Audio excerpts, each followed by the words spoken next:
नमस्ते प्रणाम, आप लोग का वेलकम है मनमोही न्यूज में। तो गाइज आज बताने वाले हैं भोजपुरी इंडस्ट्री का सुपरस्टार गायक एवं नायक धनंजय धड़कन जी और मिट्ठू मार्शल जी का एक साथ कौन सा गाना आने वाला है।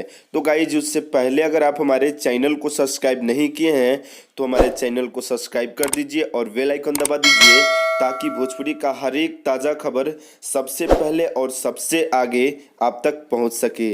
तो गाइज आपको बता दें कि गुरु चेला का जोड़ी फिर से मार्केट में धमाल मचाने आ रहा है और आपको बता दें कि ये गाना टिकटॉक स्पेशल है। आपको बता दें कि ये गाना काफ़ी टिकटॉक में वायरल भी होने वाला है।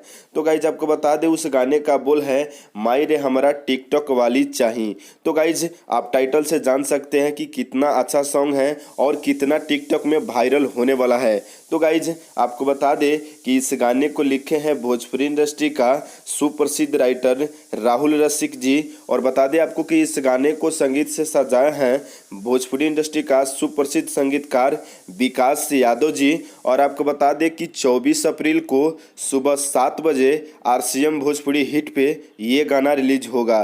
तो गाइज अगर आप धनंजय धड़कन जी का फैन है या फिर मिट्ठू मार्शल जी का फैन है तो ये गाना रिलीज होते ही एक बार सुनिए और ज़्यादा से ज़्यादा लाइक कमेंट कीजिए और प्यार आशीर्वाद मिट्ठू मार्शल जी का और धनंजय धड़कन जी का दीजिए। तो गाइज यह न्यूज़ कैसा लगा अपना राय कमेंट करके ज़रूर बताइएगा और भोजपुरिया खबरों के लिए हमारे चैनल को सब्सक्राइब कर दीजिए और बेल आइकन दबा दीजिए और बने रहिए मेरे साथ और मिलते हैं दूसरे न्यूज़ में। बाय बाय, नमस्ते, प्रणाम।